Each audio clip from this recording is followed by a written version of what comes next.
My name is Alman Stanish, and my culture exchange project is about Skellig Michael.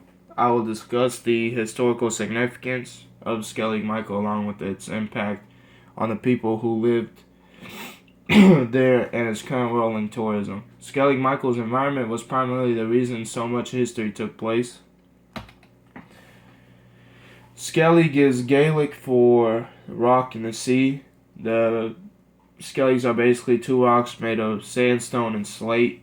The mass of rock from which the Skelligs were formed actually came from the Devonian period 400 million years ago. The Skelligs are located 12 kilometers southwest of Valentia Island, County Ferry, Ireland. This is a picture of the Skelligs. Some consider the Skelligs Islands due to their size. The noticeably larger one is Skellig Michael. As I said, Skellig Michael is the larger of the two Skelligs. It is more than 700 feet tall and measures 1 mile around. It is known throughout the world for its well-preserved monastic outposts of the early Christian period. Some of the key features of Skellig Michael include its well-preserved monastery located on the east side of the island. 3 long flights of steps lead up to it from 3 different landing areas. These landing areas are the East Steps, South Steps, and North Steps. There is also a hermitage constructed on ledges on the south peak. Here's an aerial view of the monastery that shows the inner enclosure. The inner enclosure is the location of the cells, oratories, church, and lower monk's garden. Skellig Michael was uninhabited prior to the foundation of the monastery. There's a legend that states Ir, who was the son of Mil Espain, was buried there. Mil Espain is said to be the mythical ancestor of the final inhabitants of Ireland. The sons of Mil, who are also called Milesians, represent a majority of the Irish Gaels. The first inhabitants on Skellig Michael were Christian monks. The earliest references to this island date back all the way to the 600 AD. Christian monks seeked purity of isolation in order to get closer to God. The colony actually survived for more than 500 years, until 12th or 13th century, and was influenced by the Coptic Church. The Coptic Church was founded by Saint Anthony in Egypt and Libya. This is a picture of Skellig Michael Monastery. It is the reason why the island was designated as a UNESCO World Heritage Site. Ireland has a total of 3 UNESCO World Heritage Sites. So what exactly is a UNESCO World Heritage Site? According to John Gormley, who was the Minister for the Environment, Heritage and Local Government, stated the following: UNESCO considers for inscription sites of natural and cultural heritage properties that are considered to be of outstanding universal value, that have cultural and or natural significance which is so exceptional as to transcend national boundaries, to be of common importance for present and future generations of all humanity. As such, the permanent protection of this heritage is of the highest importance to the international community as a whole. Now let's talk more about the monastery. The monastic complex takes a steep climb of 600 plus steps to get to. It contains a cluster of 6 klochens or beehive huts, 2 oratories, a mortar church, 7 cells, water cisterns, a cemetery, crosses, cross slabs, and several small terraces on a plateau. It is located 700 feet above sea level. Over the years, it has survived numerous Viking raids. It was expanded with a new chapel around 1000 AD. Skellig Michael's isolation has been a key geographic characteristic that allowed it to preserve and protect the monastic remains. It illustrates a significant period of history and a civilization that has disappeared since. Its extreme remoteness makes it unique, along with how perfectly preserved the monastic settlement is, along with its architecture. There is obvious intangible value of Skellig Michael. The presence of monks on the island left a strong sense of spirituality, which is clear to anyone who has traveled and spent time there. The physical remains are evidence of the achievements of the monks and show how the environment and its inhabitants interacted over the years. Skellig Michael also has a great socio-economic value, and it is an icon of the region and definite source of local pride. It is a crucial part of the local economy. It aids the economy of the Ivoire Peninsula and the regions that surround it. How is revenue generated, you may ask? It is generated through provision of amenities and services to tourists that travel the area.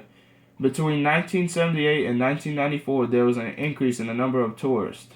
This led to a noticeable increase in damage to the area, which was both willful and inadvertent.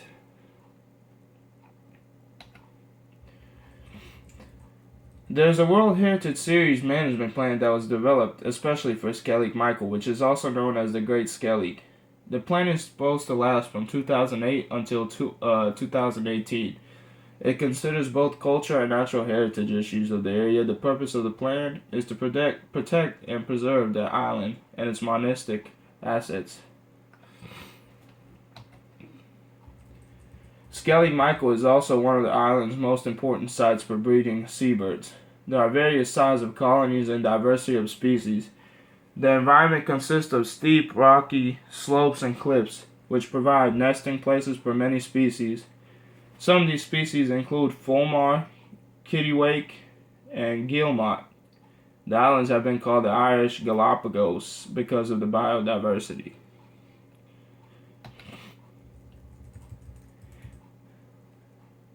The ornithological importance has allowed Skellig Michael to be designated as a statutory nature reserve in 1988. This makes the island a special protection area and proposed natural heritage area. The nature of both of the islands provides a safe haven for seabirds. It allows them to have a place to nest and rear their young. The Atlantic Ocean surrounding the islands also serves as rich feeding grounds while keeping predators away and making it difficult for humans to access. Several mammals have been spotted on Skellig Michael throughout the years, including gray seal, rabbit, and the house mouse. Most of the island is composed of poorly vegetated habitats such as rocky sea cliffs and exposed rock. The vegetation that exists is typically of highly exposed maritime or bordering the sea conditions. This means it's limited by the thin soil, steep areas, salt spray, and high winds. Conditions were harsh and isolating for the monks, their survival depending on whatever they could find in their physical environment. This included collecting rainwater in cisterns and living off seabirds, fish, and vegetables grown in the monastery gardens, and possibly goats and sheep. The monks were also involved in some trading. They traded bird eggs, and feathers with the surrounding boats and their passengers for candles and animal hides. They eventually used these for clothing and scriptures. The monks led very simple, pure lives. They lived in stone, beehive-shaped huts. These were carefully built huts so that no rain would fall between the stones. They would descend 600 plus steps every morning and fish for the morning's breakfast. They would also spend the rest of the day praying in the church, tending to their vegetable gardens, and studying. There were Viking raids that occurred in AD 812, 823. Some of the monks were kidnapped or killed, but the community recovered and had to carry on from these events. Legend has it that monks actually converted one of the raiders, Olaf Tryggvason, who later became Norway's first Christian ruler. In the 13th century, significant climatic deterioration occurred. Colder weather and increased storms, along with changes in the structure of the Irish church, led to monks moving to Ballinskelligs on the mainland. The migration most likely occurred over a period of time rather than at once. Skellig Michael stayed in Augustine monks' hands until 1578. Queen Elizabeth I, after the Desmond rebellions, dissolved certain monasteries. These monasteries were under the protection of Earl of Desmond. Both Skellig Islands were passed into the Butler family at this time. The island was still used as a place of pilgrimage, even though the monasteries ceased to exist at this point. In the early 1820s, the Corporation for Preserving and Importing the Port of Dublin, which later became the Commissioners of Irish Lights, purchased the islands from John Butler of Waterville. The purpose of the purchase was to establish 2 lighthouses on the Atlantic side. The islands were later purchased by the state in 1989.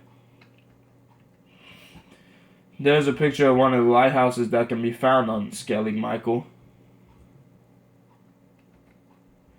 During the 11th century, a rectangular oratory, or chapel, was added to the island. Monks had abandoned the area around this time, most likely due to Atlantic storms. The Gregorian calendar was introduced in 1582. Following this, the island became a popular spot for weddings. Marriages were forbidden during Lent, but since the Skelligs used the old Julian calendar, people didn't have to wait until Easter to get married.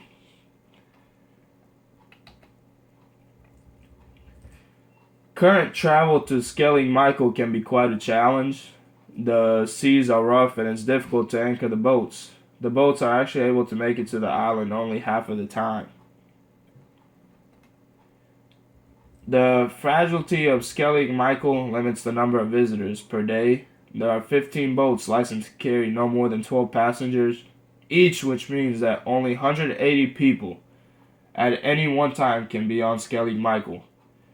The boat owners in the area try to restrict visitors to 2 hours on island, which is barely enough time to see monastery, bird watch, and have a picnic. It is clear that the Skellig Islands have a historical significance and socioeconomic impact on Ireland.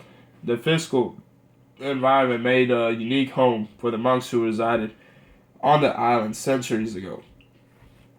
The interactions between the monks and the island were one of a kind and are evident to this day, making the islands a great attraction for tourists.